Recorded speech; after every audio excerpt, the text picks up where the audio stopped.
Okay.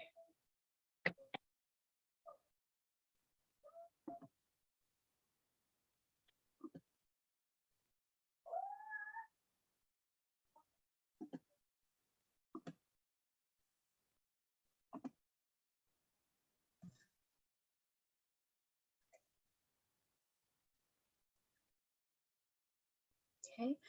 For those who are joining us, we are just giving everyone who's participating today a few moments to join the webinar, and we will begin the presentation in just a minute.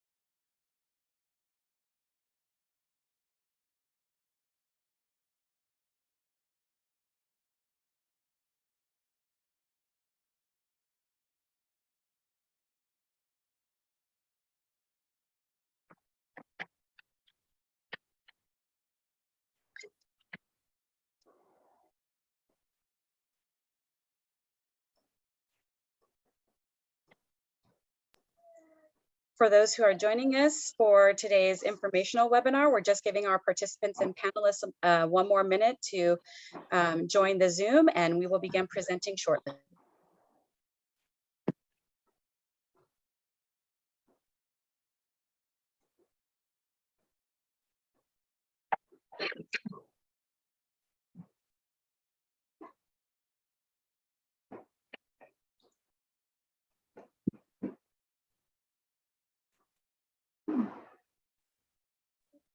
Jonathan, would you like to get us going, please? Thank you, Liz. Good morning, everybody, to the AIC Programming RFP informational webinar. We have a few people with us today who will be speaking. Want you to let you know that if you want to use the closed captions, click the closed caption button within the Zoom dashboard and select Show Subtitle. As far as questions go, please note that the Q&A and chat functions have been disabled for this information-only webinar. We have with us Ayana Kiburi, the Acting Executive Director of the California Arts Council. We have Liz Azevedo, Programs Director for the California Arts Council. A lot of you guys know me, a lot of y'all know me. I'm Jonathan Estrada, the AIC Program Analyst. We have Kevin Hoffman, Deputy Director of CDCR, as well as Amy Casillas, Deputy Director, Program Support for the CDCR. Just a quick overview of what we're gonna do. After I finish the land and people's acknowledgement, Ayana is going to do the Acting Executive Director statement. Liz and I will speak on what are the next steps. And we may have Kevin and Amy speak about the CDCR and CAC partnership, and then we'll call it a day.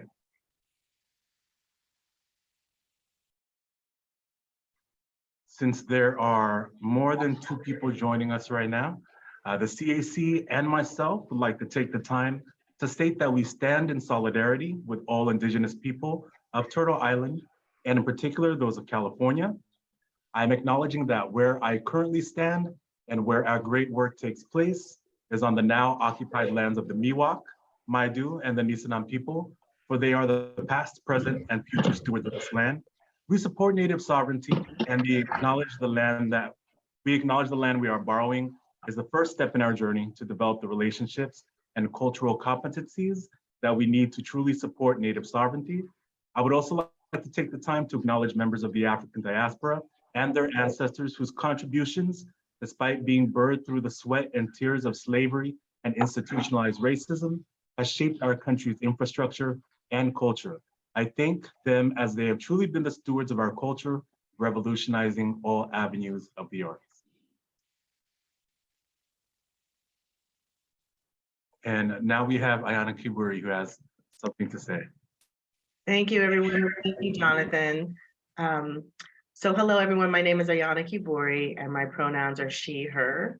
I serve as the Deputy Director of the California Arts Council, and I'm currently also serving as the Acting Executive Director until our Executive Director returns from a leave of absence. Thank you all for joining us on this webinar today. We have designed this webinar to provide the most up-to-date information for you. Information is continuing to develop and processes are continuing to develop. So we're giving you the best information we have at this moment during this webinar, and we will continue to work with you to answer all questions that you have as we move forward. My colleagues at the CAC and CDCR will provide those details to you during the course of this webinar. But I would like to start by acknowledging the incredible value of the services provided by the current AIC administering organizations and artists, as well as the work of all who have prepared and submitted applications in response to this RFP. We recognize the unintended but negative impacts of the cancellation of the RFP. I am grateful to the staff who completed an internal audit and found the error. I'm also grateful to our legal partners and colleagues at CDCR who advised us that the best, most ethical and equitable action would be to cancel the RFP and start all over again to ensure that there is access for all. So today's webinar will provide certain information that we can provide to you today, and then we will be working with you, as I said before, to answer any other questions. I just want to thank everyone involved, and we sincerely acknowledge the impacts of all of this, and we're working diligently to make sure that we can limit and mitigate the amount of or the limited services or the stalled services, I should say, that would impact the institution. So we are working diligently to make sure that we can cut that time down, and you'll get more information as we move on in this webinar. Thank you very much for joining us. I'll turn it over to, I think, Jonathan now. Thank you, Ayana. We're gonna have, Liz, did you want to go over this slide? Yes, okay. I can. So we're gonna have Liz speak on this. Yeah. So just to give some background for all of our participants about the state contracting requirements, as you know, many of our audience today are existing contractors with the AIC program, have been working with us for many years. The state contracting manual and the contracting code requires state agencies to engage in a competitive solicitation process for services that we must contract for. And so that includes the services for the AIC program. So with the intention of securing those continuing services as the current contracts were scheduled to end, a request for proposal was released by the agency. We have to follow requirements in the code and in the state contracting manual that include for the RFP process, the state agency staff for the agency that's contracting has to be the ones to receive, evaluate, and score the proposals. The state can engage outside consultants to provide subject matter expertise, but those consultants cannot contribute to the evaluation, scoring, and ranking, or to the decision on which applicants to award the contracts to. There must be a consistent evaluation and scoring across all eligible proposals received by the agency in response to the RFP. And applicants, once the scoring process has concluded, applicants that submitted proposals can request the records of the evaluation scores. And so that is sort of the background that brought us to why this particular RFP had to be canceled. So once the RFP had been evaluated, scored, and an intent to award had been posted, the CAC staff began to receive requests for those evaluation score records. And in the process of trying to fulfill one of those requests, they discovered that there was an error and the proposal was not completely read and it was not scored. And so that then undermined the integrity of the entire evaluation and scoring process. It undermined the validity of the intent to award that was posted. The agency was unable at that time to reconvene the panel that had evaluated all of the other proposals to reread and appropriately score the proposal. And so this invalidated the outcome of the RFP. The agency at that point reached out. We sought consultation from our attorneys at the Office of Legal Services, both the one that assisted us with the RFP and also the attorney that was reviewing the protest that had been submitted on the results of this RFP.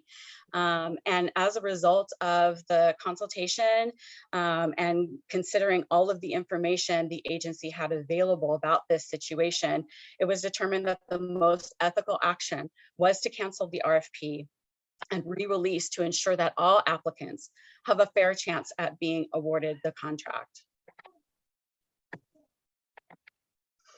And so what did this action do to the protest? There were some protests that have been submitted on the RFP that is separate from the records request process and the documentation review that was done by the CAC staff. Protests that are submitted on an RFP are reviewed by the attorneys at the Department of General Services, Office of Legal Services, and they were going through that process at the time that the CAC staff was doing their responsibility to respond to the records requests on the RFP. So these were two separate processes that were going at the same time. So those protests were under review with the Office of Legal Services. During the OLS review of those protests, it can take up to 2 or 3 months for those reviews to be completed and a decision to be given back to the agency and the protesters about the outcome of the review. And during that time period, the agency is not permitted to move forward with awarding contracts. As many of you may have been aware, those that were part of or that were listed on the intent to award may have been made aware. We have some protests that has halted us from being able to put the contracts into award. We will update everyone as soon as we have more information.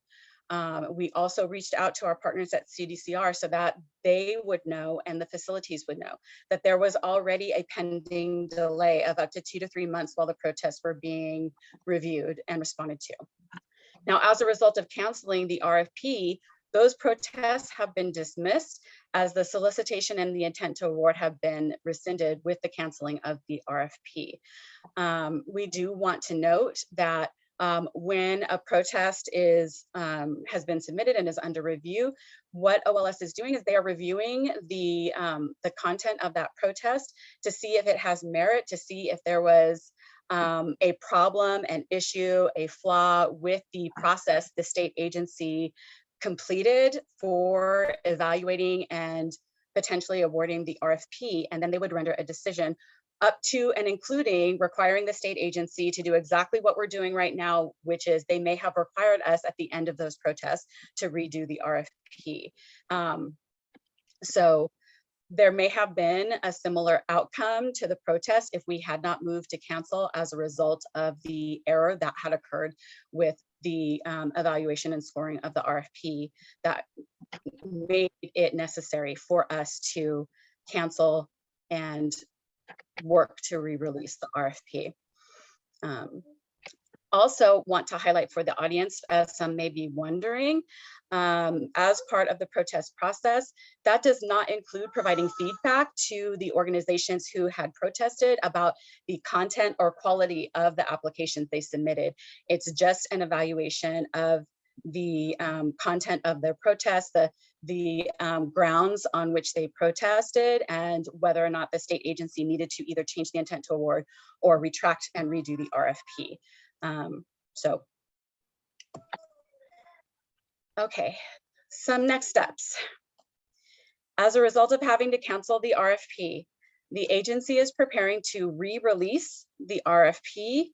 We are looking at the language in the RFP itself, and we are looking at the requirements of the contracting code. We are looking at the intent of the program and the partnership between our agency and CDCR. We are looking at the requirements in the state contracting manual to be extra sure that the next iteration of the RFP is as strong as we can possibly make it. We are also planning to have a bidders conference once we re-release the RFP to support prospective applicants. We are also considering including external experts to help orient and provide their consultation to the evaluation panel before they began reviewing the eligible proposals received. The agency is also currently researching if we can and how we can amend current contracts to avoid gaps in services. We are not certain at this time that that's possible. We are currently consulting with our contracting unit at the Department of General Services to ensure whether we can do it, and if so, how quickly can we do it. And then applicants for the RFP will have to resubmit, but please do not throw out the work that you have already done. That is still relevant. It is still going to be a part of the re-released RFP. We are not completely restructuring this program. So applicants who are interested in resubmitting for the re-released RFP can draw on their existing work to support a submission of a strong proposal in response to the re-released RFP. Is there anyone from the panel that would like to add anything at this time? I'm going to pause. No, okay. For the timeline of these next steps, again, we are still researching whether we can extend the current contracts. If possible, we would like to extend those 2 to 3 months to allow time for a complete and thorough RFP evaluation and scoring process. Our target is to re-release the RFP by the end of August. It will be open for submission for 10 business days. And then we are planning to take 1 to 2 weeks to ensure that we have time for subject matter expertise to provide orientation to the new evaluation committee, to complete a thorough and complete evaluation of all eligible proposals, to do a thorough check of the scores from those proposals to ensure everything was read completely, everything was scored completely, all of the scores were recorded accurately, and that the scores were averaged and ranked appropriately. So we are building in time for that additional due diligence. And we are aiming for the new contract terms to begin either later this year or early 2023.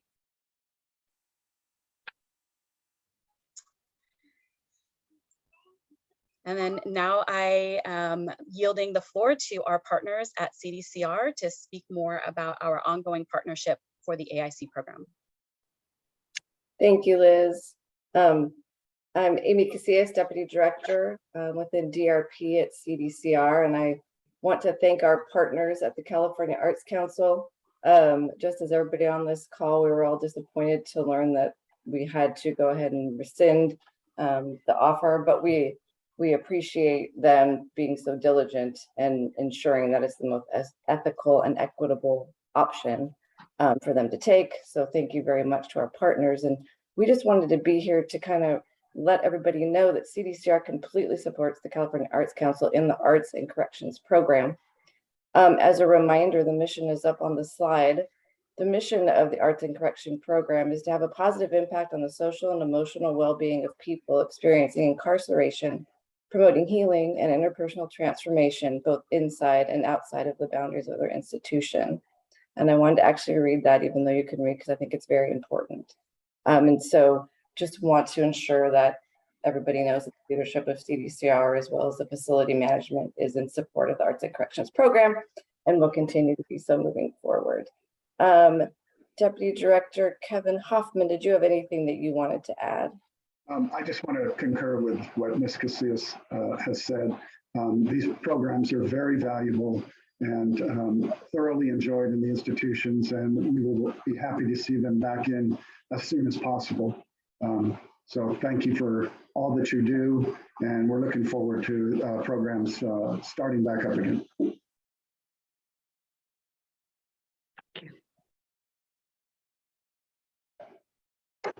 All right. I think I'll jump in and just say the word to everyone. Again, thank you so much for participating. We also want to give a big thank you to our partners at CDCR for taking time to be a part of this and show accessibility to the field and the strength of our partnership.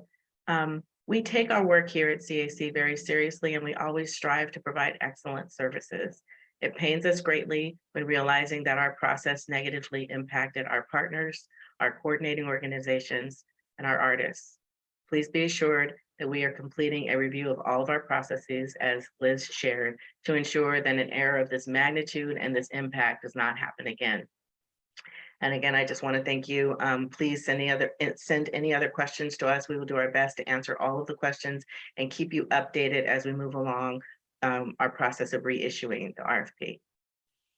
Thank you.